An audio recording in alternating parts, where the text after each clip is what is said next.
Thank you very much. Good morning, everybody. Let me just share my screen and pray technology is on my side. If someone could let me know once they can see my presentation. That just needs to go into full screen, Matthew. Yeah, Wonderful. lovely. Thank you very much. Morning, everybody. Thank you for joining today. I've got the task of kicking us off. Um, so, for those of you who don't know me, um, my name is Matthew Moon, and I'm one of the business development managers at Apello. I've been with the company and in the industry for about 3 years now, and my role at Apello has been to work with our existing customer base to support them on their analog to digital journey, and seeing those plans through to fruition, whether that's through hardwired digital solutions, dispersed solutions, or analog to digital solutions. And that's what I'm going to talk to you about today. A product that Apello brought to market around 18 to 20 months ago called SmartBridge. And that will be the focus of my presentation today. But before I go into SmartBridge, just a little bit on Apello for those of you who don't know um, who this company are. Um, we like to think of ourselves as a trusted partner for every provider. The headline you will be able to read is that we work with four of the five largest specialist housing providers in the UK, and we're very proud of this fact that some of the biggest in the industry choose to work with Apello. But what I also really like is our scalable expertise. So we don't just work with the biggest, we work with everybody, whether it's single site arms houses, charities, to some of the UK's largest retirement housing groups. We are happy and we want to work with everybody who is still going through this analog to digital journey. We have a national reach, which means we support local authorities, housing associations, private providers, from Land's End to John O'Groats, for want of a better phrase. Some of our biggest customers in Scotland, such as Hanover, and then down in the south of England, the north of England, such as Riverside. We've got a proven capacity in terms of delivering complex projects at speed. So we understand the market's moving fast and people, are looking to implement their plans now, especially with around 12 months to go, you know, before the switch over ends. Um, and so far, we've successfully upgraded over 1,000 housing developments, installed over 1,000 digital devices, and the products I'm going to talk to you about today, SmartBridge, we are currently installing around 100 SmartBridge solutions per month in sites throughout the UK. So, SmartBridge came about because we worked with and we spoke to a lot of our existing customer base. And what we quickly established was that not everybody was in a position to go through the upgrade program, whether this was due to financial reasons, maybe a lack of understanding about the market and what was going on. So we needed something to look after our customers, a more short-term, reliable solution. And this is where, oh, apologies, I've gone the wrong way there, gone too quick. A future-ready solution that would ensure vital services within the properties remain. And this is where we brought SmartBridge in, because what SmartBridge does is it bridges the gap between analog and digital networks. So your current telecare alarms can continue to function safely and reliably through the digital switchover. And what we noticed was this gave people a bit of breathing room, a bit of time to reflect and really put some strong, strategic, reliable plans in place for a full upgrade. Now, Smart Bridges had proven reliability. It was tested for months on end before we brought it to market with housing schemes nationwide. And what we were happy with, that it delivers a consistently high connection success rates and a dependable performance, which is what all of our customers wanted. Also key was the fact that we were able to effortlessly integrate this with existing analog telecare devices. So a question we often get asked at Apello is, does SmartBridge just work with Apello's equipment? And the answer is no. It can work with a wide range of equipment, devices, and protocol, and it fits easily into your existing infrastructure. So it removes that complexity of a full upgrade, reduces the downtime during installation. So currently, we can install and commission this equipment within 2 to 3 hours. We're not having to go into residents' property. We're not disturbing their everyday lives. And people can carry on in the comfort knowing that their equipment will continue to work during the switchover. Now, a caveat I need to mention here is that although this solution provides immediate continuity and protection, it is intended as a short-term measure. And we would always recommend for long-term reliability that a full digital migration is recommended. Because what SmartBridge won't do is it won't improve the age of your equipment. So if you've got hardwired or dispersed equipment that is 20, 30, 40 years old and is starting to fail, then a full digital migration is recommended. SmartBridge will allow your calls, and I'll explain this in a bit more detail in the next slide, will allow your calls to travel the digital network safely and arrive at your ARC, your alarm receiving center, safely so that operators can handle the call. And this is what SmartBridge looks like. So the box on the right-hand side is SmartBridge, and it's configured with three pieces of equipment. So our analog telephone adapter, our router, which includes a backup SIM in case of outages to the dedicated broadband line that a site would have installed, and an uninterrupted power supply lasting up to 8 hours. And as we say, this is installed next to your existing main controller on site. It's not a huge piece of equipment, so it fits in very easily. We don't have to go into properties. It doesn't change anything else how it works. So it's quite a really simple and effective piece of equipment. And then in the center of the screen, you can see sort of the infrastructure and how it works. And I'm just going to talk you through that. So at the minute, when an analog telecare device is activated, it sends an analog protocol signal. So this would leave the property and attempt to sort of travel the public service telephone network via a number of exchanges or endpoints in the digital world en route to Apello's alarm receiving center. And this is the other point I want to make now, because I know it's probably going to get asked as a question. At this moment in time, SmartBridge only works with Apello's call handling platform, Kernet Evo. Because initially we devised this equipment for our existing customer base. And due to the uptake, we've continued to roll it out just for our customers who use Apello's ARC, whether you're direct monitoring customers or whether you have your own in-house ARC and you use our call handling platform. So I know that it's always a question that gets asked. So during the journey, the analog signal would be at risk, corruption due to its lack of compatibility with parts of the network that are being upgraded. And this corruption is due to round trip delays, which degrade the analog DTMF tones and therefore it results in call failures. And we see this quite a lot.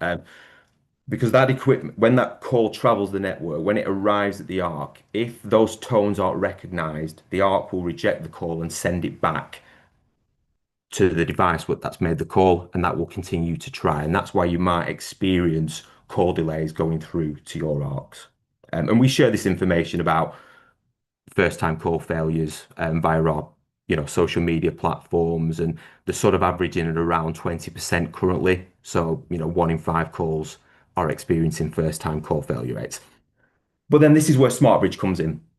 So with SmartBridge, the analog protocol signal is then sent to our uniquely programmed ATA adapter within the property, and it's converted to our Apello SIP format, which, as we know, is used for routing communication.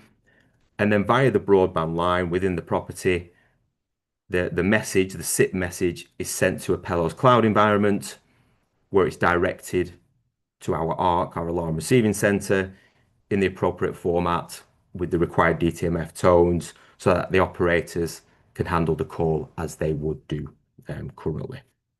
So that's what SmartBridge looks like, and that's how it works. Some of the benefits that we've experienced and that customers have shared with us. One of the main ones is the service continuity, so it's uninterrupted. Your telecare equipment, if that's reliable, continues to stay that way. There's no changes in terms of how your equipment works.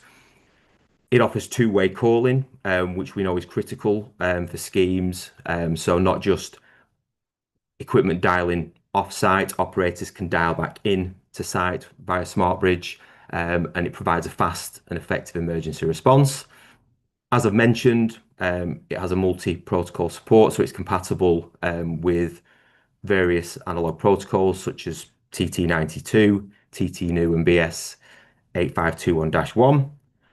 There's power resilience, so we provide SIM backup, as I've mentioned, in case of broadband outages, so that it keeps the equipment functioning and able to connect through to a Palo's Arc.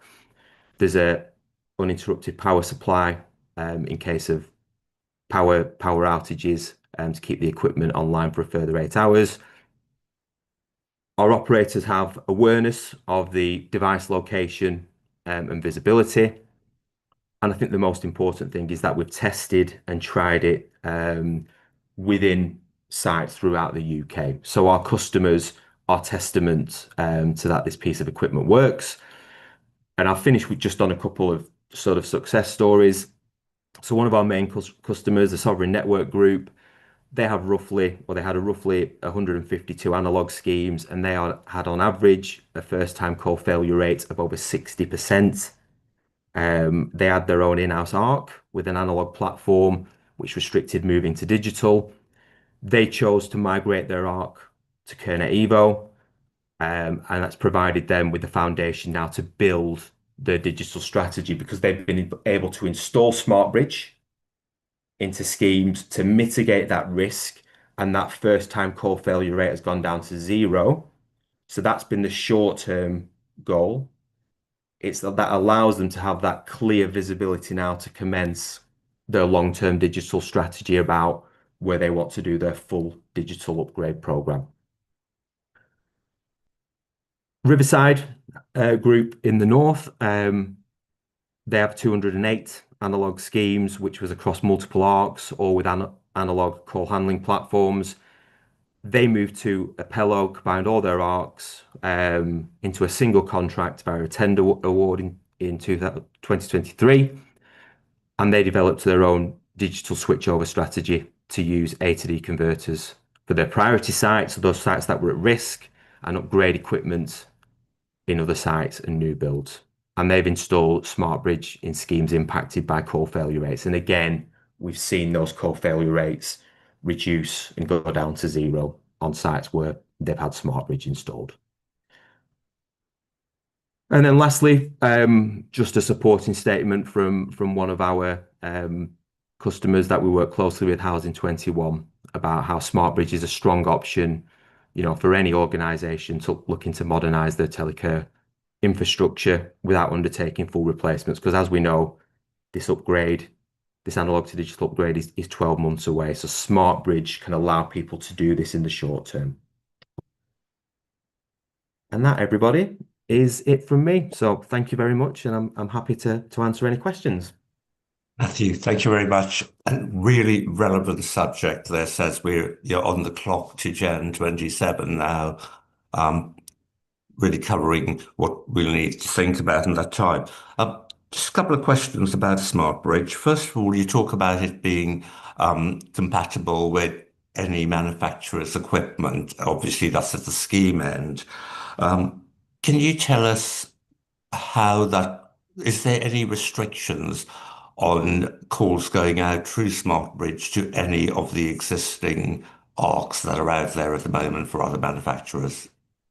Well, at the minute, SmartBridge, we've only restricted SmartBridge to going through to Apello's alarm receiving center or our call handling platform. Obviously, I mentioned one of the reasons. Obviously, this was done initially for our existing customer base, but also what we are aware of is obviously any upgrades to other arcs can have an impact on that equipment. And obviously, from Apello's point of view, we want to be in a position to control that so that we are aware of any issues and we can obviously respond to them in the first instance. What we've noticed, and I've personally been involved in this, and obviously there's, other, providers on the call, such as Tunstall, etc. SmartBridge works absolutely fine with Tunstall's equipment, Chubb's equipment. We've not come across anything that it hasn't worked with, as long as it, utilizes, the correct analog protocols. What I would say, and I did mention this, is it's always key to take into consideration the age of the equipment and the reliability of that equipment, because obviously we know in some sites the equipment can be quite old. So that's always something to consider. If your equipment is failing, SmartBridge is not designed to, to repair that equipment. It's designed to take those calls safely through a digital network through to Apello's ARC. Thank you very much, Matthew.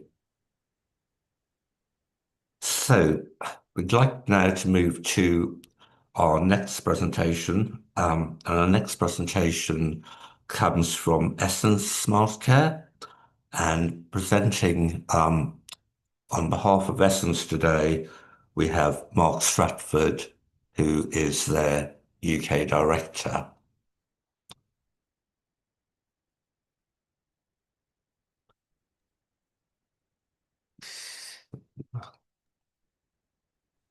Jerry, my video is disabled by the host.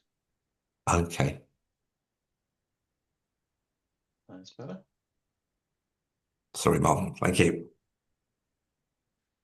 Thank you. Good morning. So let me just start my screen.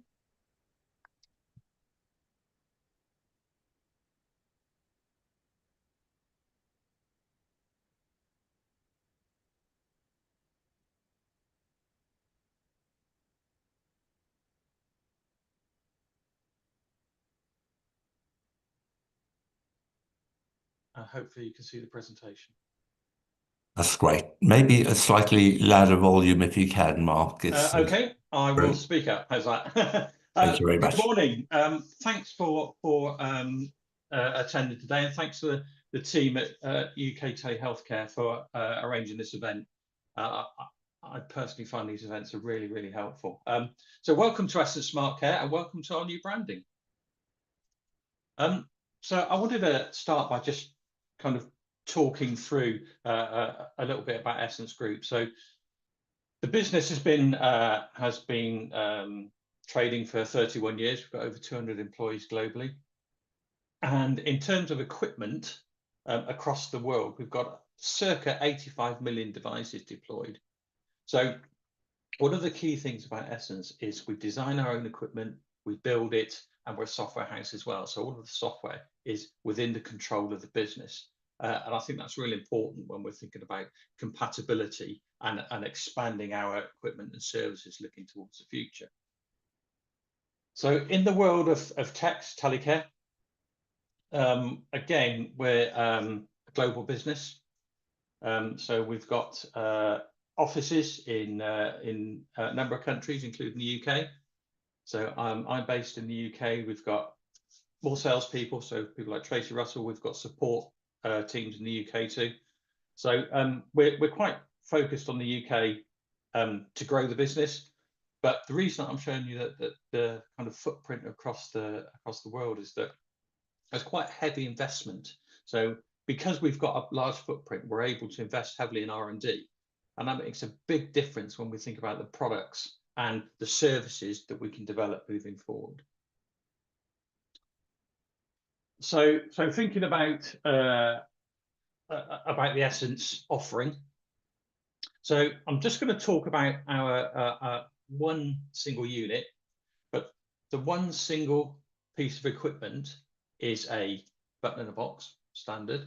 It is a telecare piece of equipment. So we've got a whole range of peripherals that can be added to the unit. It's also, we can step up to things like activities of daily living. So we can look at behaviors, we can look at proactive monitoring, and it's the same unit, it's the same software, it's just a step up. We can also step up to telehealth. Now, I'm not going to talk about telehealth today, but please do feel free to reach out to us if you want to chat it through. So what this means is this isn't just a new piece of equipment for the digital age. What it is a new piece of equipment that means you can expand and move your services as you move forward. And we've also got a portable unit called the Umbrella, which is a really neat unit, really clear speech that has a SIM in it and gives us GPS location as well. And I'm going to chat through a little bit more of the services shortly. So just thinking about the unit itself. So the unit supports LTE, so there's no reliance on 2G at all. So everything we do is voice over IP, but it will fall back to LTE, and it was designed to do that originally. The other bit that I'll pick up on is this is a fairly mature unit. And the reason I say it's mature, it means it's stable, it works, it's fit and forget. Digital technology is fraught with issues, and it takes quite some time to iron out all those issues and get a unit that sits and works. And we've got that unit, and that means that we have the ability now to build forward on the new services and software platforms that we have. So we've got LTE, we've got Bluetooth Low Energy, which is how all the telehealth equipment connects. It's got Wi-Fi built in. Standard two-way voice calling, that has voice activation. So by saying emergency call once or twice, I can actually initiate a call from the unit without pressing any buttons. So standard battery backup. We've got things like reminders built in, so we can schedule medication reminders. And this is a standard part of the unit. This isn't any extra. A couple of the key bits I just want to pick up on is, firstly, we can see all of the information from the unit on the device management platform. We can also see all the information from the peripherals. So I can see things like peripheral battery health information, which I think is really important moving forward. The other thing is that all of the peripherals have temperature sensors built in. So instead of just having one temperature sensor in a unit and monitoring a whole property, we can monitor individual rooms if we need to. And again, this is a standard piece of equipment. So thinking about the platform, it's one platform, we call it CareView, which is device management, portfolio management, and all of the equipment dashboards. So that gives us a view right across our portfolio. And I'm just going to pick on one section of that. So looking at the dashboard, I can see how many pieces of equipment I've got connected, the state they're in. I can see the batch update status. We can batch update. I can re-update if anything fails. I can see what's in progress. One of the key things I can see as well is, as well as seeing the equipment details and all of the peripheral details, including battery states, I can also see any alerts from the unit. So if I've got an estate that I look after, but I don't actually have a monitoring center, if a call's been put on from the unit, I can see the call's history from the unit. Now, if I've got my own monitoring center, that's great because you can see everything on the monitoring center, but you don't always have that facility. So it means that we've got a complete view of our equipment, and I think that's it's really important. So I've mentioned the kind of reactive, the standard calls and telecare peripherals. Proactive, I'll talk about shortly. We also now have predictive. So the predictive analysis is using AI. Now, this is using AI in a real world environment, and it's not just for data, it's actually to understand what's going on. And I'll chat a little bit more about that shortly. So if we think about proactive now, we call it care at home family. What do I need to do that? So we need standard dispersed alarm. And all we need to start with proactive monitoring is 2 motion sensors and a door sensor. And that's it. That kit can start giving us a foothold in the world of proactive monitoring. So what that does then is we can see activities in rooms, we can see the type of activity, and And we can translate that into some really simple messaging. So we can translate it into, is the resident up and active? Are they in bed? Are they not in bed? So it's making this simple, and it's making it straightforward. And that, I think that's the important bit as we're moving towards this journey with digital and with proactive services. So I mentioned just now AI, and I just want to spend a minute or so chatting about this, because AI is a big buzzword, but people don't always know how they're going to implement it. So what we have here is the ability to install a proactive monitoring system or setup. And typically that involves things like bed sensors and chair sensors. And you have to check with the resident when they get out of bed and when they go to bed. You've got to program these things. And quite often it takes 2 or 3 attempts to get it right. And sometimes that means going backwards and forwards to the property before you can get these things right. What we have here is an AI engine that learns the residents' movements. So it learns when they go to bed, it learns when they get up, it learns what their daily routines are. And that takes about a week. And after that week, that's when we start sending alerts to anything that is outside of the normal. So again, this is thinking about how we can make this really easy and really straightforward without consuming lots and lots of time setting up a proactive service and understanding people's movements and then understanding the alerts. And the alerts can go to different people. So they can go to professional carers, they can go to family members, they could go to a monitoring centre, but typically you wouldn't expect them to. So this is a kind of aside to a monitoring centre, really. But the key with all of this is how you make it really simple and really straightforward, but really effective for the service user. And I think the AI piece is the bit that's going to grow moving forward. It's not going to grow through data and predictive analysis, which will happen. But I think in our world, it'll grow to just make things easier and take away some of the kind of day-to-day operations that take people's time, that we can actually now give to an AI service to work out. And I think this is where we need to think about the sort of digital future and where we're moving to. So I'm just going to go through a quick kind of recap there. So if I think about the basic button in the box, we've got the unit with everything built into it, which is standard. I've got a step up and step down to activities of daily living. I can step up again to telehealth, but all of this can be moved. So I can use telehealth, and when I've stopped, when I don't have a need for it anymore, I can take a step back and I can move back down to activities of daily living, or I can move back down to general monitoring. But it's all the same equipment. It's all in the same platform. And I think that makes a real big difference when we're thinking about how we can implement our service, how we can set things up, and what the equipment means. The equipment means now it's a foundation to build a service. It's not just a like-for-like replacement. It's what the digital difference means. And I think these things are quite important. So I'm going to stop there because it's quite a lot of information. Do please reach out to myself or Tracy. We're really happy to come and see you. We're really happy to come and sit down and chat this through and demonstrate the equipment. I will stop there, and if there's any questions, really happy to answer them. Well, thank you very much. Really informative.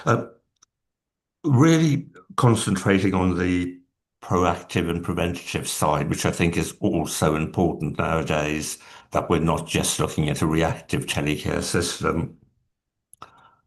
Do you feel that your equipment gives really easy access to both formal and informal carers as to the service user or patient's records going forward? Is that interface there? Yeah, it absolutely is. And I think that's the important bit, because giving informal carers that information, what we're doing is we're expanding that sphere of care for that individual. and even the basics for formal carers, like having calls history on the portal, means that they can look on their phone and they can see if a call's been raised by that person. So if I'm going to deliver care, I can see if they've had any falls, if they've had any calls, or what time they were in and out of bed. And I think this makes a huge difference when we're thinking about delivering formal care. Brilliant. Thank you very much, Mark. Thank you. So move on to our next presentation. Our next presenters are GBR Digital, and presenting on behalf of GBR is Liam Bond. Liam, hi. Hi, Jerry. How are you? Good, thank you. Good to hear. Bear with me. Let me just get everything ready. Right, there we go. And can you see that? Yeah. Yeah, perfect. Right. Good morning, everyone. So, at GBR Digital Health Solutions, we believe technology should do more than monitor risk. It should change lives. Across the UK, we're seeing growing pressures on services, rising demand, and an aging population who want one thing above all else: to live healthier, safer, more independent lives in their own homes for longer. That's why we're here today. GBR is delivering a new generation of proactive digital care, connecting families, clinicians, and communities through real-time insight, meaningful engagement, and solutions that make the right kind of impact. So, why GBR? Well, between our team, we bring over 30 years of hands-on experience right across the tech and adult social care sector. We have lived the day-to-day reality of working and running services, installing equipment, maintaining systems, call handling and monitoring centres, troubleshooting alarms, working through procurement challenges. We've seen where things work well, and we've seen where things don't work so well. And we've seen where the gaps have been either left for a little while or they've been left for years. Because for many people, the biggest challenges aren't just about alarms. They're about what happens after you've pressed the button or after the care visit. It's the long hours in between support, the lack of visibility, the growing risk of loneliness and social isolation, and families not knowing how someone is really doing day to day. And our solutions are built from that lived experience and designed to close those gaps with proactive connected care. And that's exactly what I want to show you next with one of our solutions, the GBR Home Site. So, Home Site is a wellbeing hub built from real sector experience to support people where it matters most, in their own homes. It blends everyday engagement, biometric insight, and meaningful connection via the TV, the device people use most in everyday life. Home Site helps individuals feel connected and supported across their day, while giving families and care teams reassurance through real-time wellbeing indicators, gentle prompts, and reminders. It's not just about alerts, it's about wellness, independence, and reducing social isolation by keeping people visible, connected, and supported in the moments between care visits. So, it's the Home Site, and it's the Home Site Hub is designed to work through the one device again. People feel comfortable. It's their television, smart televisions. It sits seamlessly in the home and provides simple on-screen overlays for things like reminders, well-being prompts, messages, or incoming calls without disrupting normal TV use. Connectivity is really straightforward as well. It can run through Wi-Fi, Ethernet, or optional SIM-based LTE. So it's reliable even where broadband access may be limited. And privacy is absolutely central to the design. The hub does not record or store video or audio, and the camera remains fully closed behind an automatic privacy shutter, and it only opens when the individual chooses to answer a call, giving them complete control, dignity, and reassurance. So with Home Site, it does bring together 4 key elements: engagement, connection, biometrics, and smart home technology. From a user's point of view, it all feels familiar because it's running through their TV. People can receive messages, join video calls, and stay in touch with family through photo and video sharing with a free companion app, which is a great way of reducing social isolation. Alongside that, Home Site supports biometric monitoring via Bluetooth medical grade devices, such as blood pressure, body weight, temperature, pulse oxy, and glucose monitoring, with other key features such as medication reminder functions, daily tasks, scheduled appointments and reminders, as well as your ADL, activities of daily living monitoring, with smart home sensors like motion sensors, door sensors, humidity, temperature sensors, and smart plugs.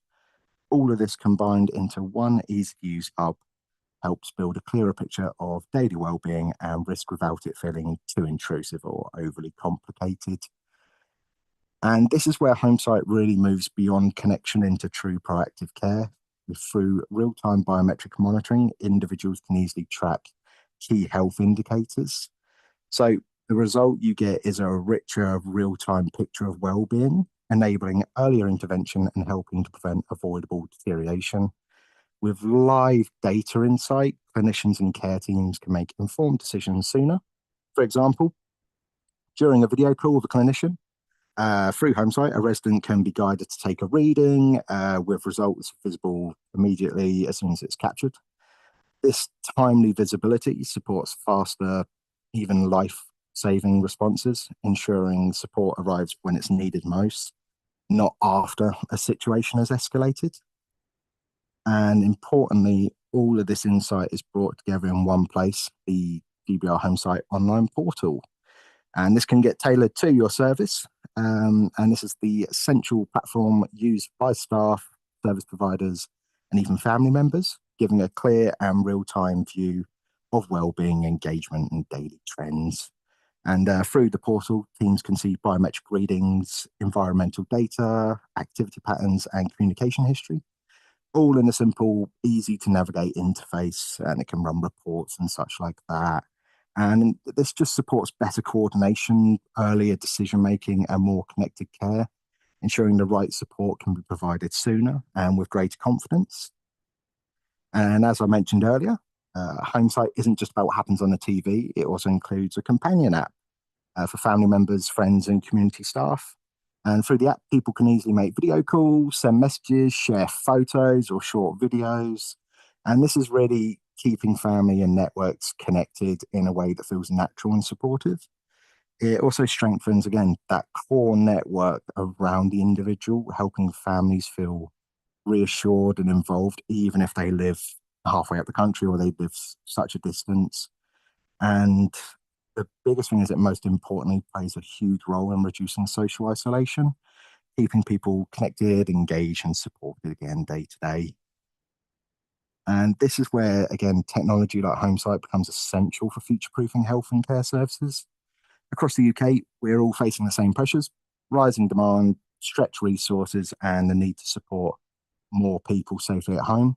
And HomeSight enables that real shift from hospital to home by supporting safer early discharge with ongoing monitoring and reassurance once someone returns home.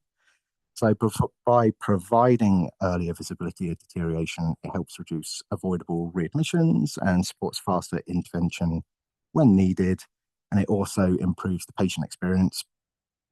People recover better in familiar environments. And while this also helps services scale across cohorts such as frailty, COPD, post-surgery recovery. And ultimately, this is about delivering proactive, connected care that reduces pressure on hospitals and strengthens community-based support for the future. And then just further to that, the overall benefit of HomeSight is that it helps services work smarter. It provides earlier visibility of risk, supports proactive intervention, and reduces the chance of crisis-driven response. Take this quick cost-benefit breakdown. Saving just one visit per day, 7 days a week, can have immense, huge cost savings that can be reinvested. And I just want to make it clear, this isn't about replacing care or people with technology. This is really about enhancing care through the power of technology by data-led improved decision-making, giving clearer insight into what's happening day to day remotely. We support people to remain safely at home independently for longer, while strengthening family connection and provider engagement at the same time. And ultimately, it really helps reduce those avoidable admissions, supports virtual ward, and contributes to a more sustainable way of delivering care when capacity is stretched and budgets are stretched and time is low. So that's the home site.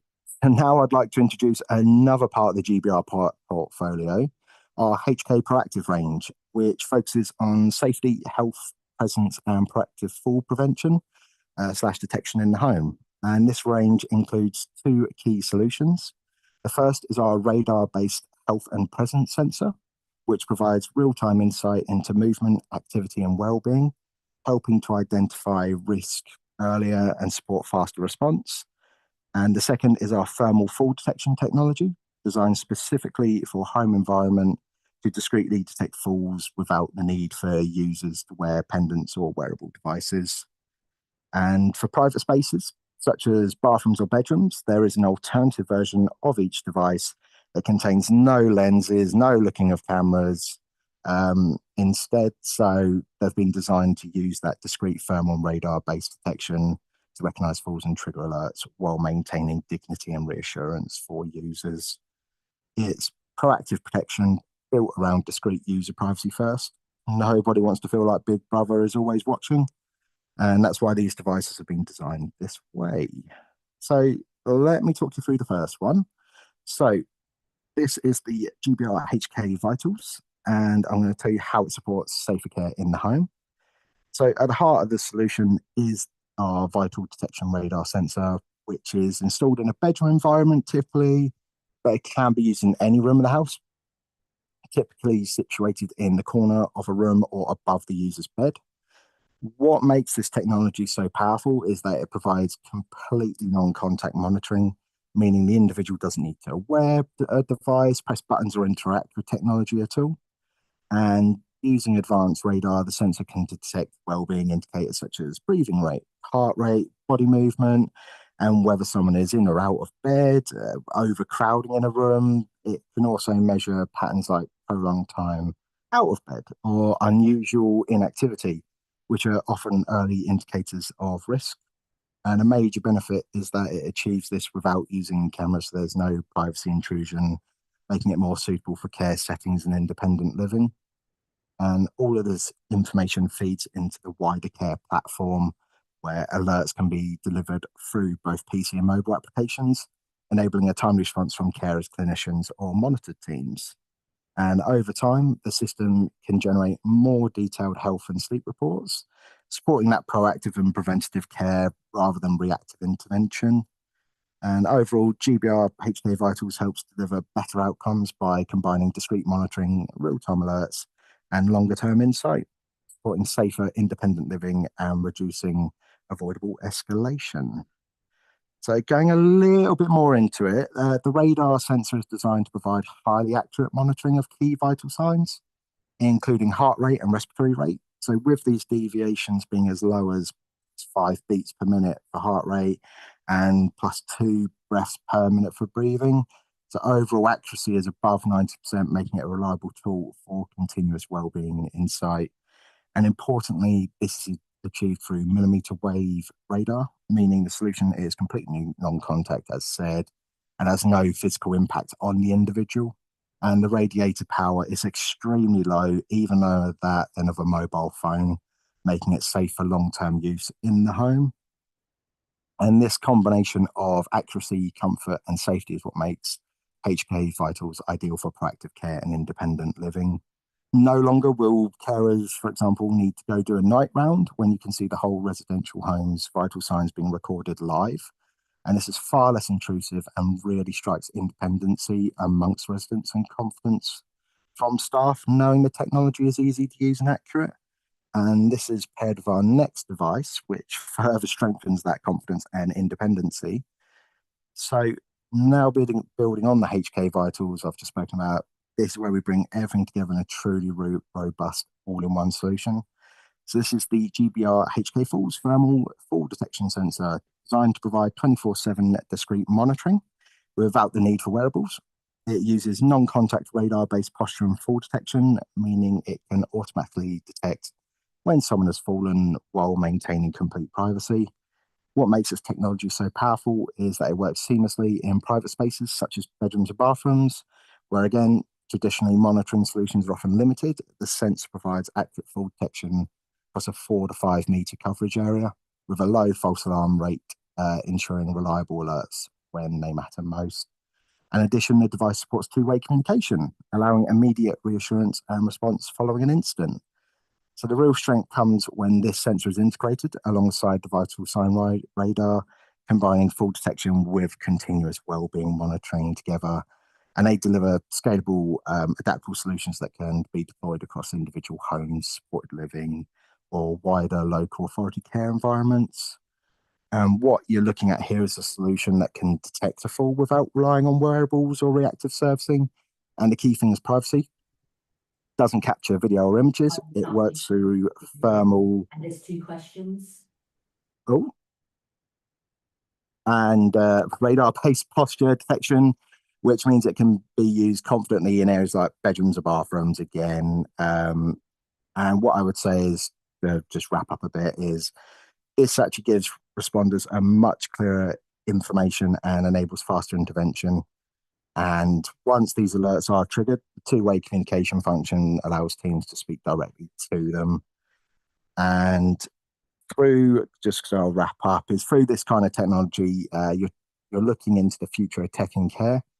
Our devices also come with a free API integration, so we can integrate this to your existing platforms and ARCs, reducing any large expenditure costs on new portal systems. So overall, this is a modern, non-intrusive full solution that combines safety, dignity, and rapid response, and fits perfectly alongside the wider biometric monitoring platforms we've discussed. So thanks for your time today, and thanks to the UK Telehealthcare for bringing everyone together. We're currently running a pilot program for these devices as well, because we prefer to show real-world value rather than simply describe it. So if you'd like to discuss how GBR can support your services and the people you care for, I'd welcome the opportunity to talk. And we also cover a very wide range of services across the tech sector, including more innovative solutions, our wellbeing centre, analog to digital, full transition services, and more. And these can be found on our website. Thank you very much, all. Liam, thank you. There we go. Apologies for running a bit. So just very quickly, because as you said, we're tight on time, and we can come back to some of the questions later. Yep. We have a question around, do you think there are effective false detectors that are not wearable? And I think you've answered that very well within your Yep. presentation. But just very quickly, if you could answer this one for Rachel Bennett, does your system support incumbent or third-party peripherals and sensors? Yes, so with an open API, I say we can integrate into multiple different sensors. We're also looking to integrate these devices currently with the home site. So that also comes with a wide range of sensors. And I think I saw it was one that does it work outside? Yes, the fall detection works outside as well. Brilliant. Thank you very much. Thank you, Liam. No worries. Thank you, everyone. Right, so on to our next presentation, and we're moving on to Taking Care, and presenting on behalf of Taking Care, we have Mitch Hyde. Welcome, Mitch. Hello. Hiya. Let me just get my screen.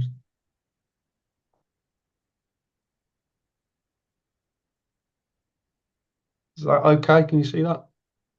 Brilliant. Thank you, Mitch. All right, thank you. Yeah, so hi everyone. I'm Mitch from Taking Care. I'm the Strategic Partnerships Manager here. We are one of the leading providers of technology-enabled care services in the UK and the largest provider of private paid alarms in the country, mainly due to our partnership with AgeCo. We have over 180,000 connections to our monitoring centre, and we are device agnostic. Our highly skilled teams deliver complex technology services for local authorities and overnight backup monitoring for smaller centres who may be struggling to resource the night shift, amongst many other things. And I'm here today to talk to you about our most recently developed service, Taking Care Prevent. So firstly, I'd like to talk about why prevention matters. And I'm sure we're all acutely aware of the impact of falls on public services. And you can see the statistics on screen about how prevalent falls are. 1 in 3 people over the age of 65 fall at least once a year. And the ageing population means that 700,000 ambulance call-outs will only rise unless we start to stem the flow of people entering the system.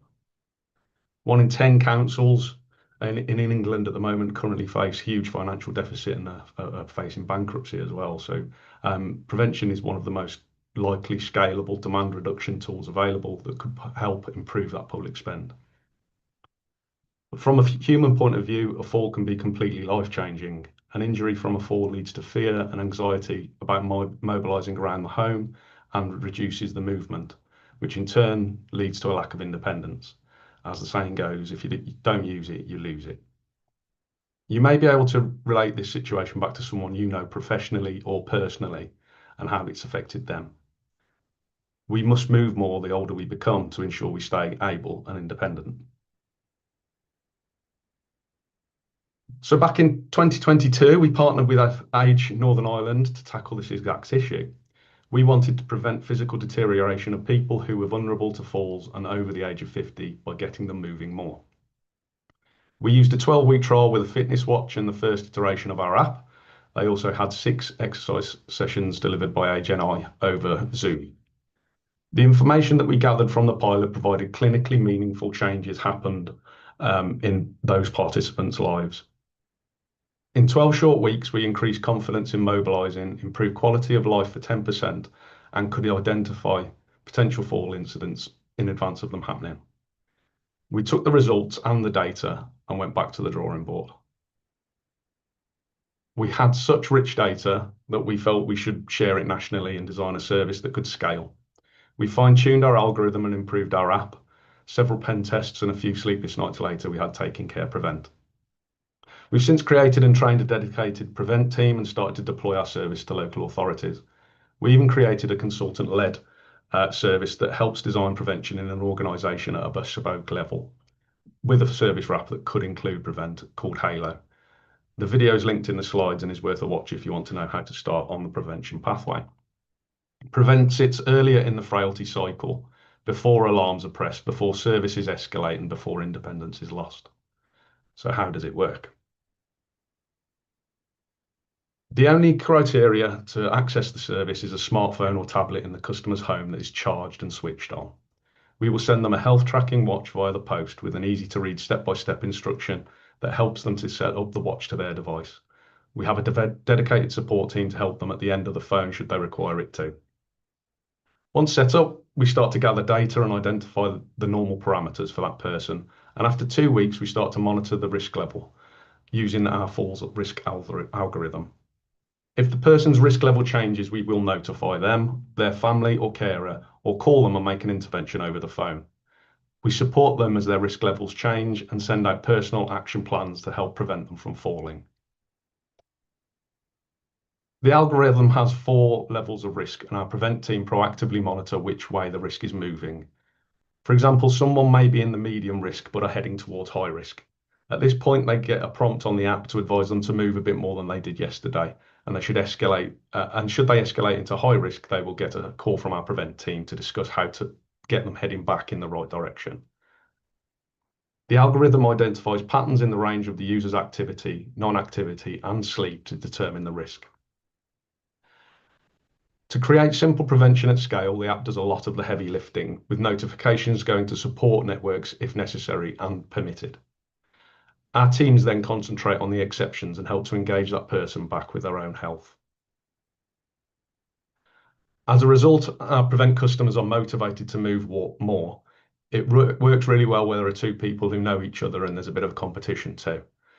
The prediction algorithm identifies the risk in time to intervene, which can lead to reduction in incidents such as falls and hospital admissions, and in turn slows the cost to the system. And more importantly, it allows people to spend more of their lifetime independent and able, living instead of existing. I'll leave you with this insight from the original pilot. The report shows that we could extend independent living by 6.8 years on average through prevention. That's a potential avoided cost of £400,000 per person. What would that mean for your adult social care budget or your organisation's income? And do you currently have a prevention pathway? That's it from me. Thank you. Short and sweet. Mitch, thank you very much. So, very, very important subject, falls, because we know that once an elderly or vulnerable person that had a fall, their health condition will go down. They'll spend longer in hospital. They'll become less mobile, a second fall, maybe a fractured neck, a femur, etc., etc. So breaking that cycle very early is very important. Uh, my interest in what you were talking about is that yours seems to be very much a B2C service. You're working directly with the service user or their families. And I think that's really important. Is that, first of all, is that the case? And secondly, if that is the case, how do you get that sort of service out there in the public's vision without going through local authorities, social care providers, etc., etc.? So we designed the service specifically to be standard through B2C or B2B. The only variance really is the B2B partner will come to us and we'll have a slightly different referral route in, but the service itself effectively is still managed wholly by us. There will be additional kind of reporting on the back end of that back into the cohort for that B2B customer, but yeah, entirely the same service to the end user, but some ancillary stuff added on top for the B2B. And have you had a a good take up, would you say, on the B2C side, or is there more the industry can do to highlight these services as being something that people really should be looking at, that prevention? Yeah. So the B2C we've only just launched. So we're just starting to get that up and running now, and we're starting some marketing campaigns and partnering with organisations that will be able to market that for us as well to their own customers. B2B has been going now for about 6 months, and so we're starting to see that take up coming through, and we've got another B2B customer over in Northern Ireland that's going to start taking off in the next couple of months as well. Brilliant. Be very interested to watch the progress of this. That's really, really important piece of work there around falls. Thank you very much, Rich. Thank you. Thanks a lot. Bye. So our next presentation comes from ChipTech, and presenting today for ChipTech is Stuart Carroll. Hi, Stuart. Hi, Jerry. Can you see me? I can indeed. Yeah, very good. I can only see you at the moment, so as long as you can see me.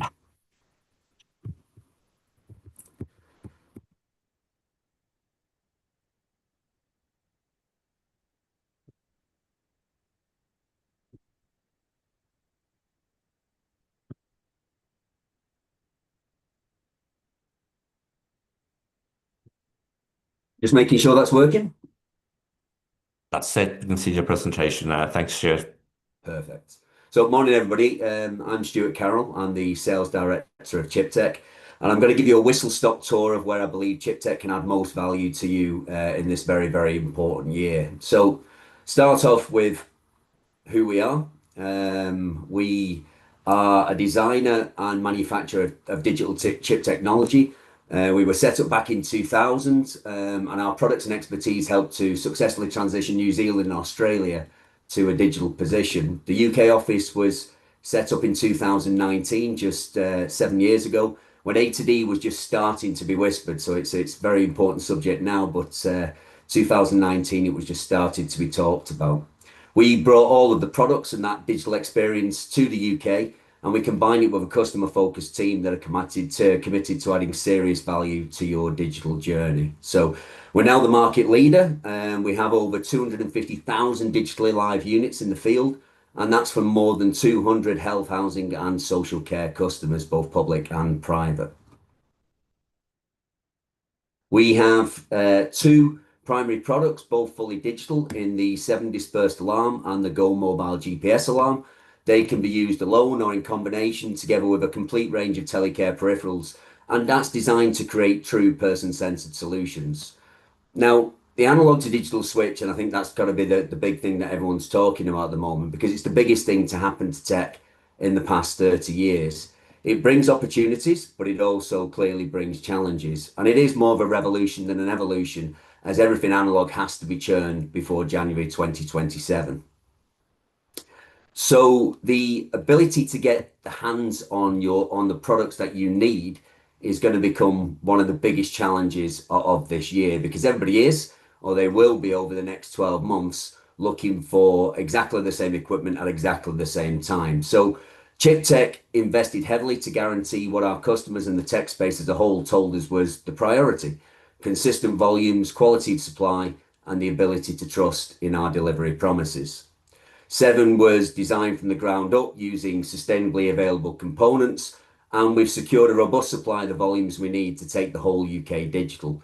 We tripled our production lines over in New Zealand, and with it, our volume capabilities. We can now comfortably manufacture over 300,000 units a year. In addition, we keep around 3 months of stock on the shelf.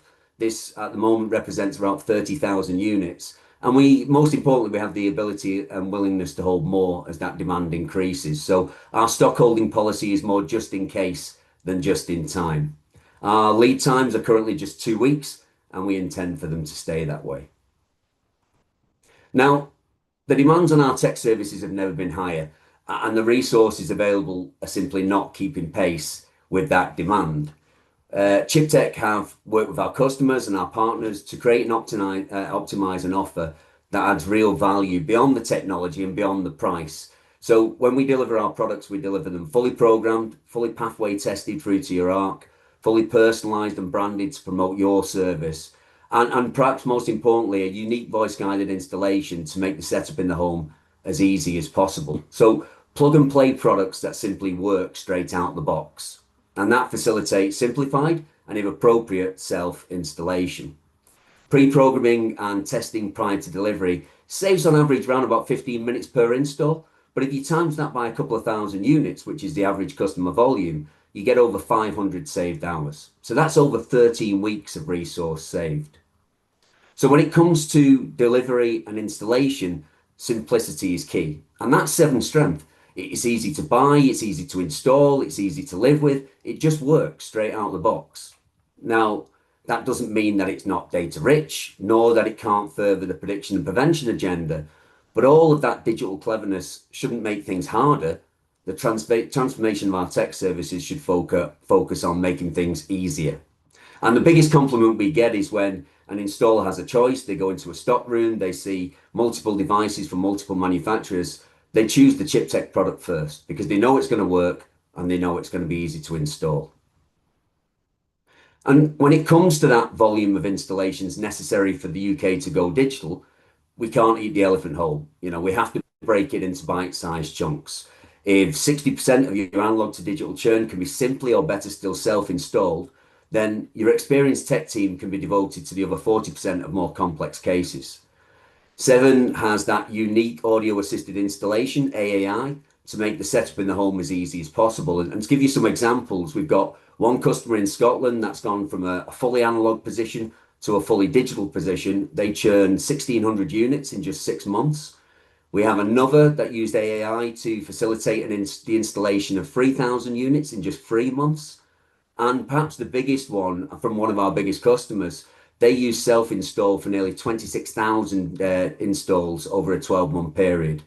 And that user installation failure rate was only 36 out of 26,000 installs. So that's less than a 0.001% failure rate.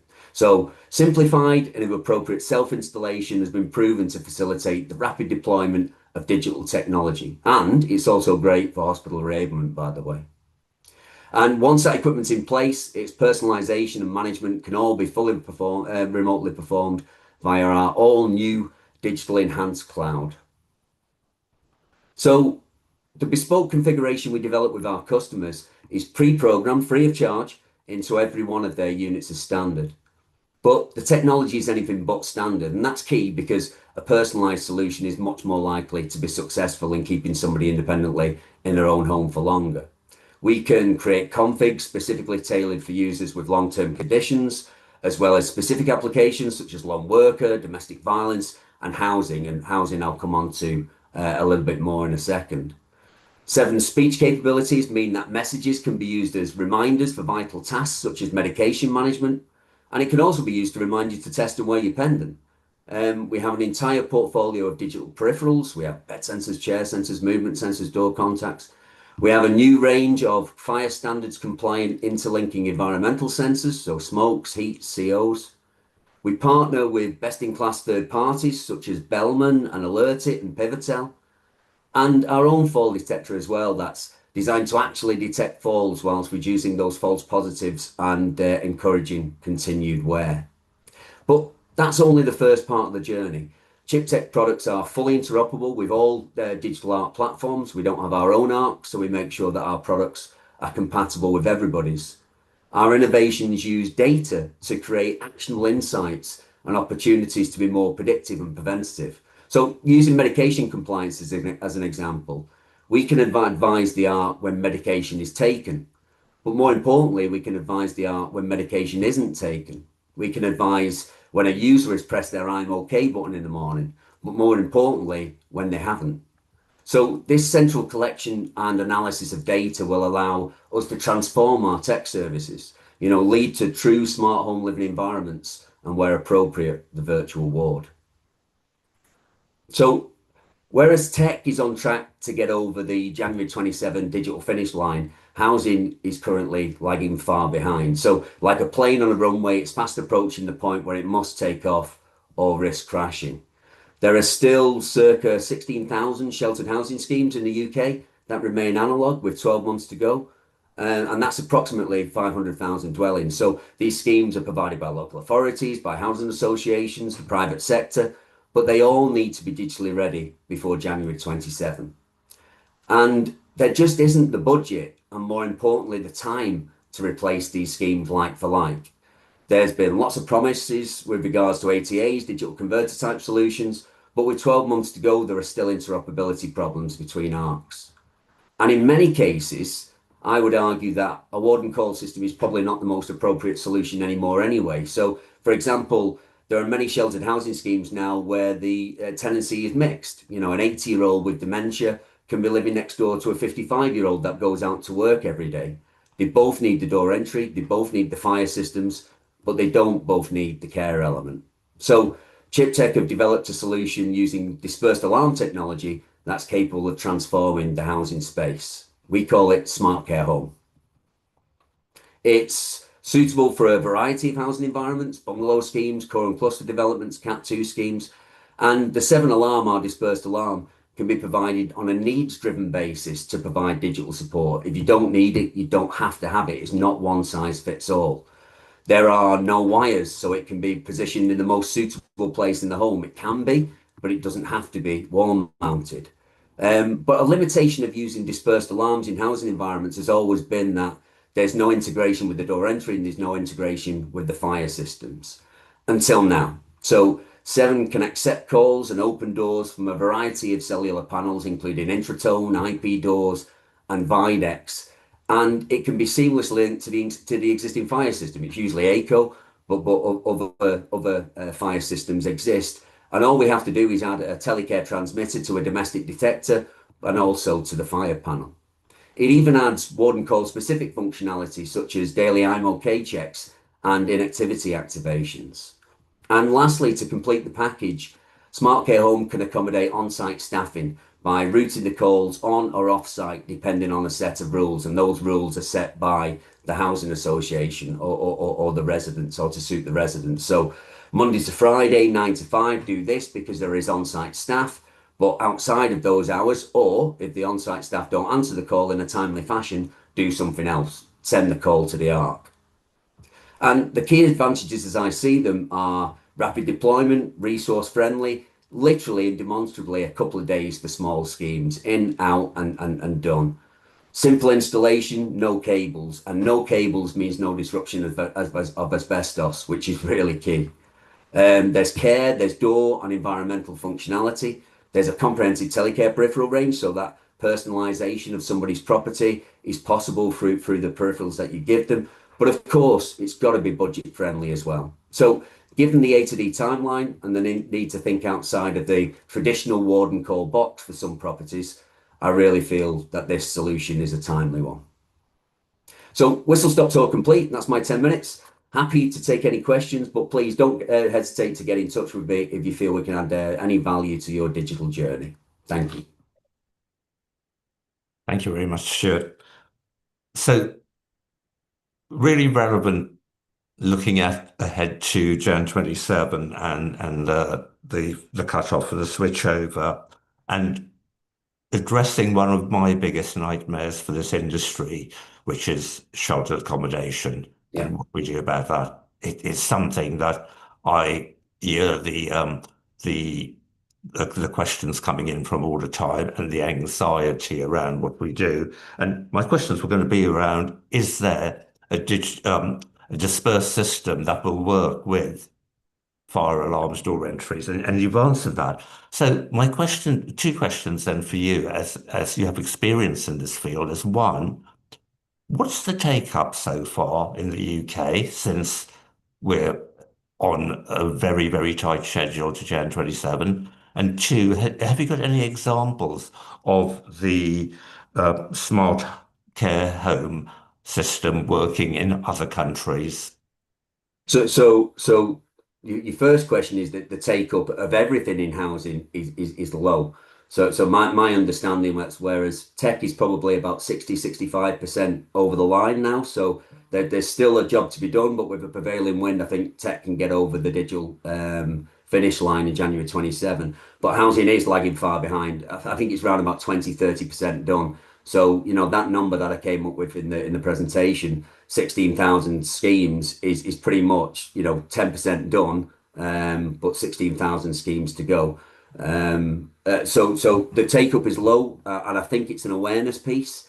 I think we need to push hard to make sure that the housing associations and those who have housing stock realise that this is coming down the tracks, and obviously action is required.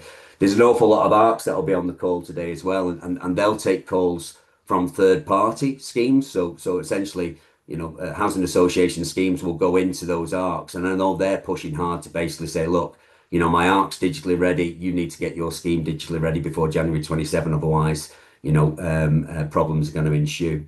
With regards to the take up in other countries, certainly Smart Care Home is a relatively new development and offer from Chiptech. And I think, the answer to that question is probably that the sheltered housing scheme space is very UK specific. The fact that we've got 20,000 sheltered housing schemes in the UK is not really replicated anywhere else in the world or Europe. There are care homes in Europe and elsewhere, and in those kind of properties, dispersed alarm technology is absolutely being used, as is cellular for the connectivity.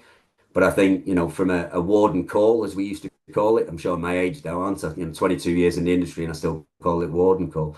But that really is a UK specific thing, and really needs to get its needs to get to the table really when it comes to digital and start their journey quickly. Thank you. We have a question from Natalie Price, and Natalie says, are you likely to offer Ethernet connection options, and if so, when? So the answer to that is yes, and it's really a mop up to be honest. I mean, throughout Chiptech's history, we brought the dual SIM to the market. The idea of the dual SIM was two cores. So if a core network went down, we'd have a backup core. If an individual network that went down, we'd have the ability to roam to another individual network. If the power failed, we'd have a battery backup that could last for over 70 hours. So the ability to eliminate any single point of failure has always been in that cellular package, and that cellular package has also brought transformational properties as well. Position anywhere in the home, plug and play. That voice guided installation that I mentioned earlier on, for example, that works because it's cellular. Because you walk in, you turn the unit on, it switches on, it grabs a network, and it just starts working wherever it is. And that's been transformational in allowing us to deploy this technology at scale. The mop-up piece is that there are some, and they're very small, especially since we launched VoLTE. VoLTE was a game changer when it came to availability of cellular signal and quality of cellular signal. But there are still some, and real small pockets where cellular might not be able to do the job as we head towards January 27. So within the next, I would say, 3 months, 2 to 3 months, we'll have something that is still dual SIM, that is still basically the dual SIM product that's as its primary connections, But if somebody needed that Ethernet connection, then that would be there as well, just for those rare occasions when it's needed. Brilliant. Thank you. Thank you for your presentation. Thanks, Stuart. Pleasure. Okay, on to our next presentation. And our next presentation comes from Care, and that'll be presented by Larry Jones. Larry, thank you. Good morning and good morning, everyone. I'm really pleased to be speaking with you all today on a week where I'm celebrating my 6th year with Care. So I'm Laurie Jones, I'm from Care, and I am your account manager. Today, I want you to imagine not being able to hear a smoke alarm or not seeing a door open in the middle of the night. So for many people, that isn't hypothetical, it's just everyday life. So today I want to show you how one simple device can turn those moments of risk into moments of reassurance. So this is the Vibe. The Vibe is a compact, all-in-one sensory and communication aid. Its purpose is really simple. It's to promote reassurance, independence, and peace of mind for people with a diverse range of support needs. It connects with a wide range of sensors, and those sensors can be placed around the home, and it turns those alerts into combinations of light, sound, vibration, and speech, all fully customizable to the individual. So what makes the Vibe powerful is that alerts are unmissable. Bright strobe lights, LED icons, clear tones, and spoken messages can all work together.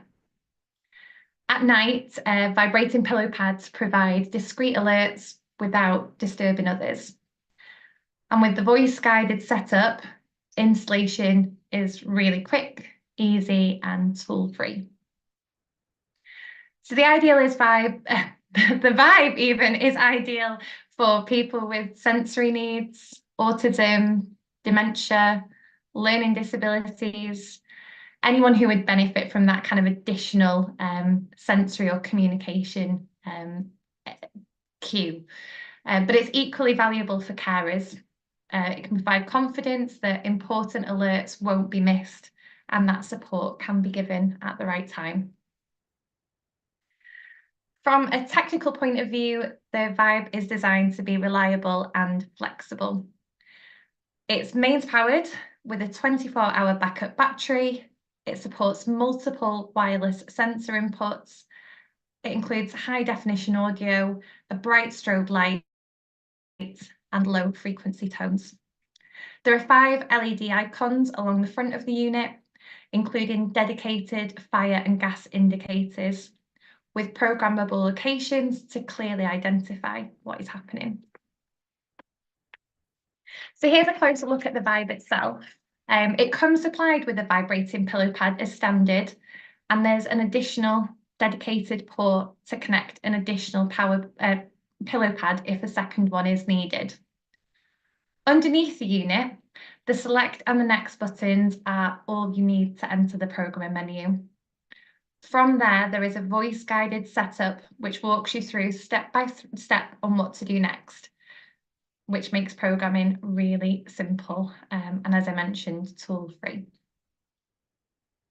So just to kind of look at a few examples to hopefully bring this to life to you of where the Vibe can be used. So this is a simple everyday example of where you might use the Vibe. Medication is a key part of daily independence, but it's also one of the easiest things to miss. So when it's time to take medication, the Vibe, connected with our Pill Plus, can issue a clear spoken message alongside visual and vibratory alerts, helping ensure doses aren't missed, even for users with sensory loss. And that could be the bright strobe LED, alongside the icon along the front that relates to the location. It could be a sound, it could be the vibrating pillow pad, or it could even be a spoken instruction that clearly states it's time to take your medication. Of course, the vibe isn't just about routine reminders. It can also play a critical role in safety. So in an emergency, such as a fire, the vibe can quite literally be life-saving. If a smoke alarm is activated, the vibrating pillow pads can wake the user instantly, while voice alerts or visual signals reinforce the urgency of the situation. This can also work alongside a smoke alarm that is also programmed into a compatible receiving unit connected to an ARC, so they can kind of work alongside each other. Another situation that can go unnoticed is a flood. So whether that's a leak or an overflow in appliance, water damage can escalate quickly. So when a flood sensor is activated, the vibe immediately alerts the user, so action can be taken straight away, reducing stress, reducing damage, and reducing the risk to the person too. So beyond the environmental risks, the vibe also supports personal safety and reassurance. It can notify users when doors or windows are opened using voice announcements, lights, sound, or vibration. This is especially valuable for people living with dementia or for carers who need to know when someone may be leaving a room or the home unexpectedly. Building on that, motion detection adds another layer of reassurance. So using motion sensors, the vibe can detect movement and notify a carer when activity is detected. But this could also provide peace of mind for those living alone, as an additional security alert, or maybe as a cue for somebody with sensory loss that a family member or a carer has arrived, and it kind of gives them that forewarning. And it can also be used in supported or shared living environments. Not every alert is about risk. Some are simply about staying connected and informed. So our chime can replace a traditional doorbell. It can be placed outside exactly where you'd expect the doorbell to be and be connected to the vibe. And this allows the vibe to notify the user through those voice announcements, lights, vibration, or sound that someone is at the door. It means no missed visitors, regardless of hearing or visual ability. And the final example I wanted to share is the request button. Quite simple, but powerful way to ask for help. It can be activated by a person, maybe wanting to call for attention from a carer in the next room, or even from a support animal when assistance is needed. Once it's pressed, the vibe immediately alerts. And if there's a carer nearby, it creates a fast and reassuring way to call for support. So hopefully what these examples show is that the vibe isn't just one solution. It's kind of a flexible system that can support somebody in the home that they're living in. It adapts to the individual, the environment, their needs, offering dignity, independence, and reassurance. I believe the best technology doesn't demand attention. It quietly supports people to live safer, more confident lives. And that's exactly what the vibe does. There's someone at your door. Now, that's my cue from the vibe to end the presentation. So thank you for listening to me, and happy to answer any questions. Larry, thank you very much, and congratulations on your 6 years at CARE. Thank you. So we did have a question from Amica at Croydon Council, and said, what types of technology can support individuals with physical disabilities, learning disabilities, and sensory impairments? And I think from what you said around the vibe earlier in your presentation, you're very much aiming at that market. Is that right? Yeah, so when we originally started to develop the vibe, it was kind of intended to be a sensory aid. But as we built on it, we found that there was a space to kind of introduce those voice prompts and not kind of limit it to, just a certain type of need. It's there to help with people who, need that extra cue with their medication, or, do need a more kind of clear and spoken instruction rather than something just flashing. So it can kind of adapt around, a whole diverse group of people. We have got one case study that's live on the website about the Vibe at the moment. And yeah, really excitingly, actually, we've got 3 new that have come to the surface this week. So hopefully that will kind of keep building on over the next few weeks and further than that too. Brilliant. And we saw in your example linking it to, for instance, medication reminder.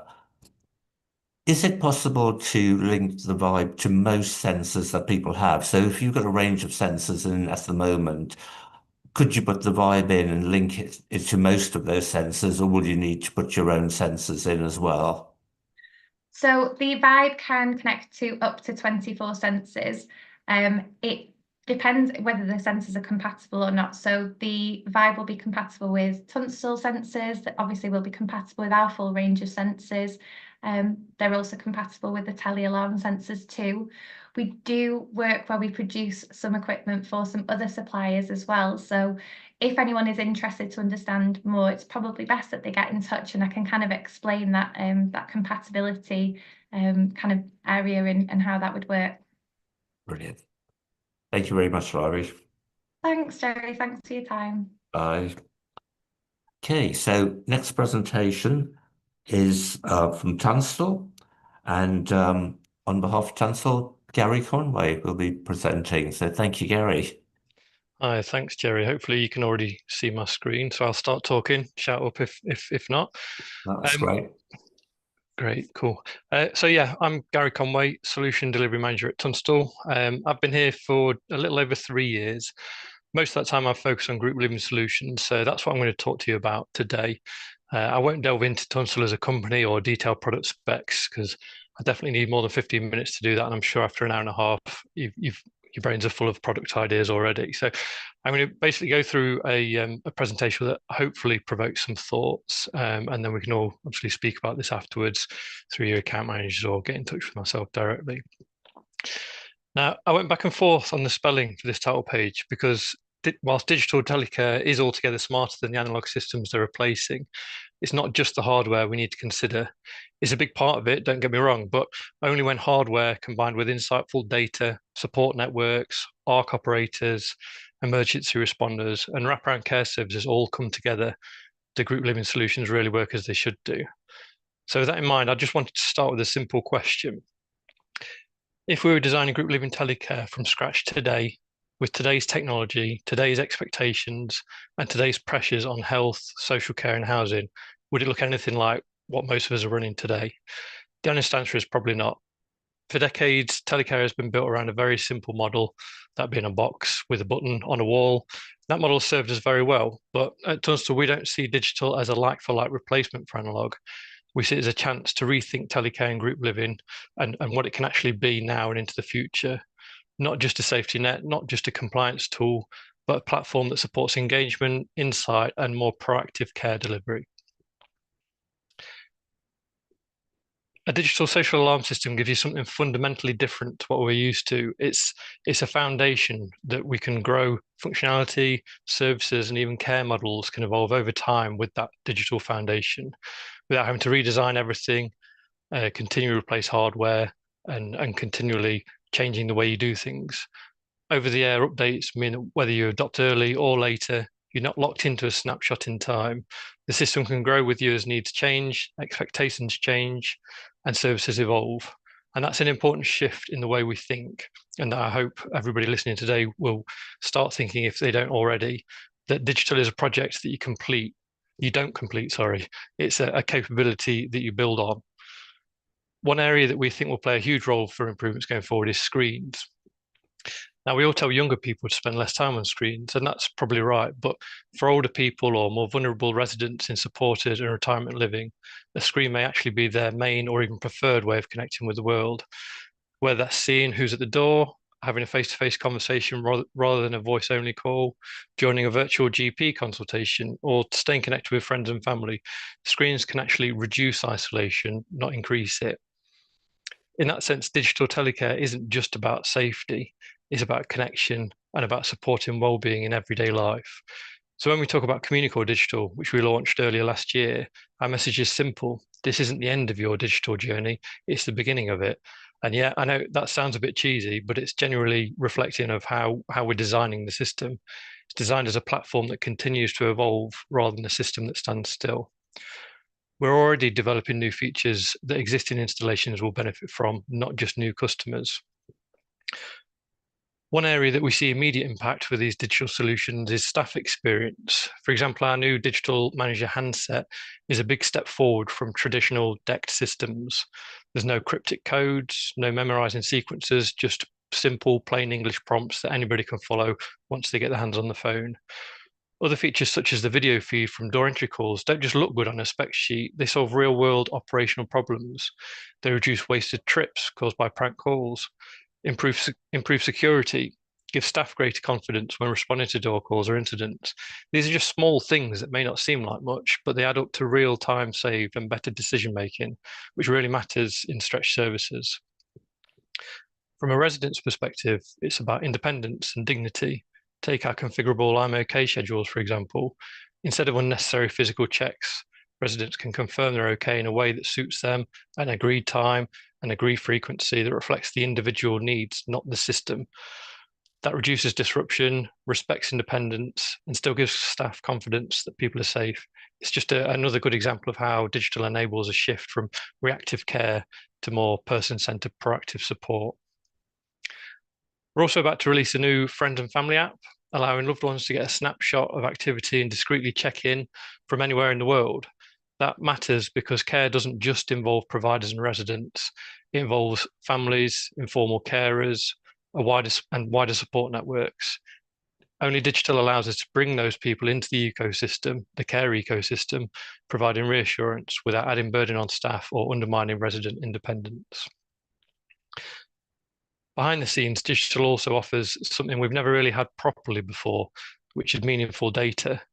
Not just that an alarm has happened, but enough context to understand what's really going on day to day across a scheme or multiple schemes under your management. That data can be exported and analysed to spot patterns and trends, inform staffing and response models, support quality assurance and compliance, and ultimately improve care for residents. This represents the real shift from telecare as something that simply reacts when something goes wrong to telecare as a source of insight that helps services plan, improve, and become more proactive over time. Now, at the same time, we have to be realistic. Not everybody has the budget or the appetite to rip out everything and start again. That's why we've focused heavily on backwards compatibility. From next month, Communicore Digital will also support analog speech modules from Communicore V and Connect systems. That's going back to systems that have been installed over the last 2 decades. So it means customers with that kit can keep their existing analog room units, keep cabling to those units, and avoid the disruption of a full installation. And whilst they have that, they still have the benefit of a full digital infrastructure, as well as modern management platform and tools like the handset I've just shown you. And yes, this all remains compatible with Tunstall peripherals. So anybody with the states of peripherals out there can keep those in place and they'll keep working with the new system. So where does that leave us today?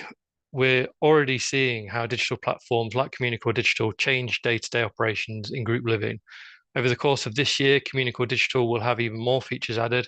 And as I mentioned earlier, that it's crucial to understand that that won't just be for new customers, that can be retrospectively updated on existing installations. The bigger picture, though, is that technology shouldn't sit in a telecare silo. We believe it should be embedded into how we deliver housing, care, and support. Digital telecare allows providers to move from static systems to living platforms, from reactive responses to proactive support, and from isolated devices to integrated ecosystems. And yeah, screens, as I mentioned, offer opportunities for improved services from virtual GP consultations to increase social interaction. And I've been told on good faith that one of our MDs future dreams is to be a bingo caller live across all Tunstall schemes, and that dream just wouldn't be the same if we couldn't do that across screens to show off, I'm sure, a very glamorous jacket. But all joking aside, as we progress, it becomes less about the technology. It's about better experiences for residents, staff, and for families. And that for us is what making technology part of health, social care, and housing delivery in 2026 and beyond really looks like, and what it's already starting to look like today. So that was just a very quick, like I say, an over or a whistle stop tour of some of the thinking that we have at Tunstall. There's a vast amount more that we could go into in terms of products, features, functions that Communicore Digital can deliver.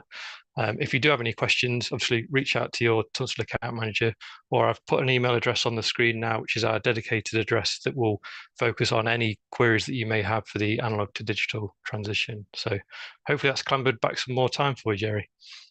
Thank you. Thanks a lot, Gary. And thank you for keeping up to time there. Just really quick question. You talked about the move that digital gives us in order to move into that proactive and predictive world. How much work is Tunstall doing in the background around being able to share that data with other systems from the data you're collecting through your devices and through to the ARCs? It's a mixed answer depending on the devices. If we look at group living and Communicore Digital, all of the data is collected and at the fingertips of the care provider. So it's not something that we manage at Tunstall. It's something that we empower the care providers to manage themselves, so they can extract reports. There's one-click reports for 7, 30 or 90 days for given schemes. So we are trying to make everything as user-friendly, interoperable, and data-rich as possible.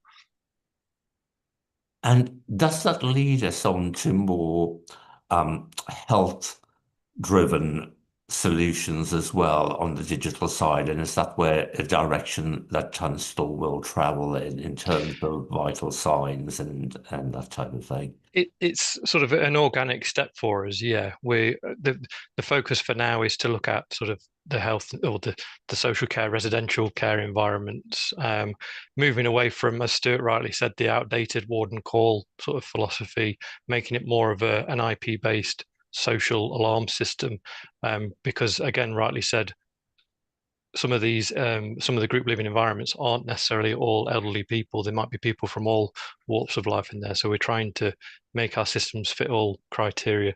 Health will obviously be one of many. Brilliant. Thank you very much, Gary, and thank you for taking part today. Thank you, Jerry. Cheers. And we come to our last presenter, but not least, obviously. So the next presenter is Carium. And in presenting on behalf of Carium, we have Wayne O'Donnell. Thank you, Wayne. Thanks, Jerry. And can I just check that the audio is okay? Can you hear me loud and clear? Yes, Kat. Okay.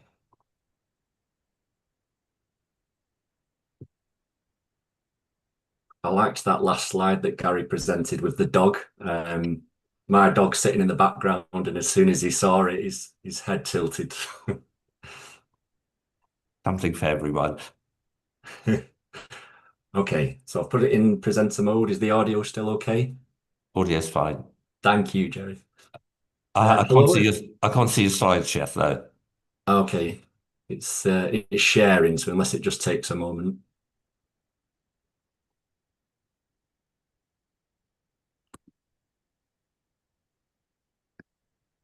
Can you see them now? No.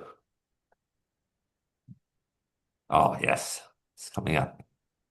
Sorry, that was me. Hello, everyone. Okay, I'll start my timer. I promised Julia I'll stick to my time. I'm Wayne O'Donnell, head of products at Carium. And so the whole analog to digital switch, we've helped support customers through that journey. We've traded offers from their analog units over to digital units. We're doing the same thing again, supporting customers. We've traded offers from 2G digital units up to 4G. So hopefully we won't be doing that again anytime soon in the future, maybe in the next 5 or 10 years when we go to 5G, 6G, etc. But again, we're here to support customers through that transition with trading offers from legacy equipment. Our digital dispersed alarms are the ELISA family, 3 different models, all supporting 4G, and also have the paused SIM billing, which I think is the fairer way of doing it for especially local authorities where they're looking to save costs. And it basically means that if the alarm unit is turned off, then the SIM billing is automatically stopped. And that also goes for alarm units where they come back after 6 months, for example. If the unit is turned off, it then again automatically, keyword automatically, stops the SIM billing. So it's it's a very fair way of billing for the ongoing SIMs. The SIM card itself is a dual SIM, dual R SIM. So it's two SIM cards in one, basically. So if there is unfortunately a SIM outage, then the unit will continue to work on the backup SIM automatically without having to restart the whole GSM module. So it's all about thinking of the bigger picture, that if someone's lying on the floor, they need assistance, they can press the button, and they're none the wiser, it'll just continue on the backup profile using the SIM card. Up to 7 days battery backup as well, with reliable and safe communication of alarm activations, either via the SIM, the dual R SIM, or via Ethernet, or alternatively via Wi-Fi, because sometimes the Ethernet router might not be in the same living area, and so the unit can be connected via Wi-Fi as well. And different connection options, so we can either have it where the alarm call goes directly through to the alarm receiving center, so that could be SAS, Jontech AnswerLink, UMO, Sky Response, or alternatively we can configure alarms to go through to a family member, up to 10 different contacts. Automatic firmware updates. So I'm putting myself in the installer's shoes. You know, they're busy enough as it is. They want to move on to the next job. They don't want to be waiting 15-20 minutes for a firmware update. So we take all that on as part of the after sales support. And the last firmware update, just to give you an example, was including a dial back feature where operators from the alarm receiving center can call into the ELISA alarm at any time, not just following an alarm call. So that could be for welfare checks, for example, or following a no response. Plug and play self-install feature. So all the units will arrive pre-programmed, ready to go.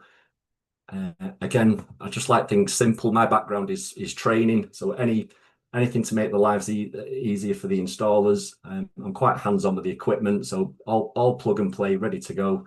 And each alarm unit, the ELISA alarms, includes the Enzo pendant, which can be neck worn, wrist worn. It's IP67 waterproof. There's low lifetime costs because installers can change the batteries in the pendant when they run low. So it's just 4 screws and you can change it to those coin batteries, CR2032.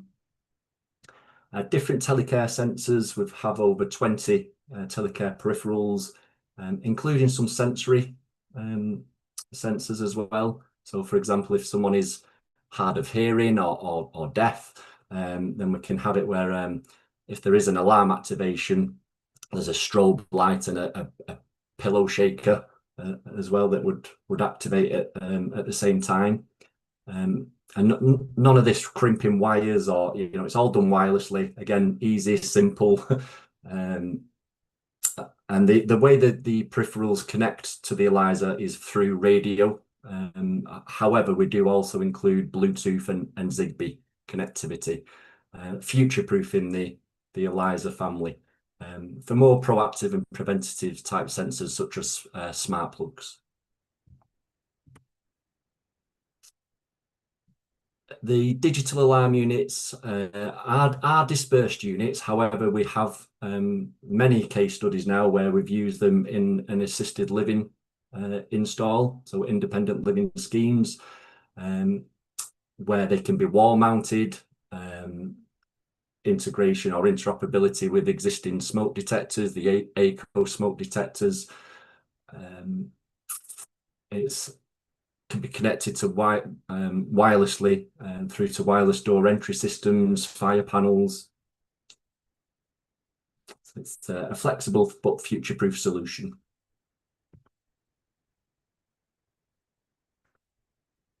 The telecare peripherals that can link to the ELISA family is obviously the pendant. We have a bogus caller where the button can be connected silently. So distraction burglary, for example, or domestic violence. Interlinked smoke detectors. So if there is a smoke detector installed upstairs and one downstairs, when one starts sounding, then the others will start sounding at the same time. It just gives the person the best chance of hearing it in the property. It only puts one alarm call through to the control center, whichever one picked up the activation. CO detector, heat detectors, extreme temperature detector.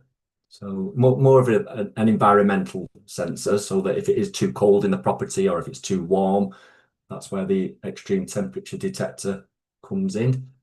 Flood detector, so if the two metal prongs does detect water, it will put a call through to the alarm receiving center. We do have quite special telecare sensors as well, just to make us a bit unique. So we have one where a gentleman was disabled, he couldn't press the button, but he could blow into a fan. So the fan would spin round, and that would then activate the ELISA alarm unit and put the call through to the alarm receiving center. Motion sensors, pressure mats, which are non-slip mats, which come with a fabric cover. Bed sensor pressure pads, where delays can be added or absence times. So, for example, anything between 0 and 60 minutes. So if the service user wants to use the bathroom or make a cup of tea, and then they get back in bed before that absence time expires, then that will stop the alarm call going through. The bed magic stick, or the ribbons. So we do have a solution for profiling beds and airflow mattresses. Epilepsy sensor, pill dispenser, the fall detector, wrist worn or neck worn, and again it can just be configured remotely. Pull cords. Pull cords are used more for the assisted living, the scheme setting. Property exit, door exit. So with our door exit, we can add times from and to times that it's active, so only during the night, for example. You can add multiple times for the same door contacts, so if there are different carers going in and out at different times of the day. Big red button. So again, if someone can't physically press a pendant, then we have a button, does the same thing, but it's a bigger surface area. Our GPS device is called the Abbey. It's got a good battery life, 5 days battery life, because there are some devices, including Carium, our old device, where it was only 1 day battery, and it's not feasible. So yeah, longer battery life, 5 days battery life. It includes fall detection as well. So obviously, because it's a GPS device, it's it will pick up a fall activation not just in the home but outside of the home as well. So this is a GPS tracker. They would press it and speak to the operator or the family member through this device with two-way communication. It comes with a free mobile app, Android or iPhone. So if carers do want to look at the location as well as the alarm receiving center, then they can do. Geofencing. It includes a step counter, a pedometer. Again, this is where Carium is coming into the predictive and preventative offering. So, for example, if my dad usually takes around 5,000 steps a day, but then one day he falls outside of that normal routine and steps are not being taken when normally they would do, then that would be a trigger for me to contact him just as a welfare check to make sure that he's okay. It's waterproof, IP67. So the different wearing options with this device is either around the neck, or it can be put on a set of keys, which I've done for my mother-in-law who's got dementia, or it can be put in your pocket. Or we do have like little leather pouches where it can be clipped to a piece of clothing, a belt, for example. I also wanted to introduce the Amy. So this is very similar to the Abbey GPS device. However, it's different wearing option. So it's wrist worn. And again, SOS button on the side. When that is pressed, it would go through to either an alarm receiving centre or through to a carer or a family member. Different alternative watch faces, different colours. Some service users may prefer the old analog face rather than the digital. But again, similar to our dispersed units, everything can be done remotely from our DMP. So we're trying to work smarter and more efficiently so that everything can be done remotely rather than sending out an installer to change the configuration. So in detail, I've included a slide, very similar features to the Abbey. So the main difference is the wearing option. But again, yeah, geofence, it's got a step counter, reminders, are you okay service. And I've included technical data as well, which includes the dimensions and the thickness of the watch, because we wanted to make sure that it wasn't too bulky, especially with some service users that have got thin wrists. So yeah, we've managed to keep the thickness down as well as the cost. Thank you very much for listening.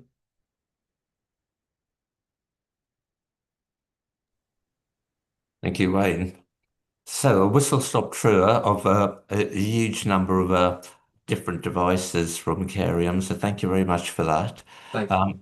I expect that all those details are available on your website, and hopefully you can send out through Lee at the end of this your contact details, so anyone interested in those devices will be able to contact you directly. Yeah, on our website, and also I'm recording a YouTube video as well. So some installers don't want to follow a PDF manual; they want a 2-minute YouTube video that they can stop and play on the phone. So I'll be doing that soon as well. Brilliant. If you once you do that, if you want to send us through a link, we'd be very happy to put that on our website for you as well. Oh, thank you. Then I'll be Yeah, that'd be available great through help. various channels. Okay. Cheers. Thank you very much for your presentation. Thank you. Okay, so I'd like to thank all the presenters who've been on today. I'd like to thank Julia and Lee, who've been beavering away in the background. Julia making sure all the technology is working, and Lee making sure that we were catching up on anything that I've missed. So I'd like to hand you over to Lee, who'll give you some feedback on his thoughts from the day, and I'll say goodbye for now. Thank you. Thank you, Jerry, and thank you those attending as well as those presenting. I won't keep those attending beyond 12 o'clock because I know you've got day jobs. I mean, first thing to say is that I moved out of social care delivery 2 years ago, and I mean that was a very, very an enormous amount of choice in there, an enormous amount of knowledge, expertise, and experience, and the amount that actually the sector has moved on in 2 years is, I find, quite stunning. I mean, it really is quite amazing. A couple of areas. First of all, clearly one of the themes was the digital switchover. But both in terms of the fact that there's a deadline out there, we've got to hit that deadline. It's January 27. That's next year's budget period for those of you who work from April to April, which means you've got 7 weeks to make certain that the money's in there to deal with that switchover. So that's absolutely critical. And you've all got budget pressures. So there was a theme about how these technologies can handle. We looked at winter pressures, but one of the things we used to say in social care towards the end of my career there was the thing about winter pressures is we get them in the summer now. So those pressures are on you, and there is a need to actually get this switched over in January, and it can attend to all sorts of demands upon your budgets. So the next question about digital really is, how do I want to use it? How do you want to use it? What is the support model and the service model that you want to have? Am I just going to use digital because actually we'll do exactly the same things we always did? It's just that we'll use them on a digital system rather than an analog system because that's all we can afford to do. Or are we going to use digital, completely change the service model, not just to do things differently, but to do different things? And a lot of the presentations were talking about this picture of well-being, this continuous well-being monitoring that we can now do, that can aid falls prevention and give us a source of insight to support the well-being, safety, and indeed to support the lifestyle that people want to have, and actually support people with disabilities and frailty and so on. So that's a question. Do we actually want to do that? I did think, and this is a bit of a shameless plug, I'm afraid, but it felt to me that those themes came in the last three webinars that UK Telehealthcare has done, and I would encourage people to actually look at the website because in July we did a webinar on the digital bridge. In September we did one on what digital switchover means for housing, and back in January, a few weeks ago, we did one on winter pressures and budgetary pressures. So those themes are there, and as well as the presentations today, you might want to go back and have a look at the website and look at the webinars and the presentations. You can click on the presentations there to look at those. That shift, but that shift that we've had now from reactive to proactive and now to predictive, I think is what digital can offer us, and that's very exciting. So thank you for everybody. I think the other theme that came out of today for me, which was a little bit of an aside, and is something, Jerry, I don't know whether we should look at in terms of a future piece of webinaring or a future event, was how to use AI. It was just in passing in there, and that seems to me that's when we move on to digital, as we move into digital, that ability to use AI to give us insight into people's well-being and support well-being is something that I think we could do with exploring more. So, I mean, that's it. I'm going to finish. It's 11:59. Thank you to everybody. I hope you find it useful. The presentations will be on the website. The recording will be on the website. And please make contact with me if you can't make contact directly with any of the people who spoke today.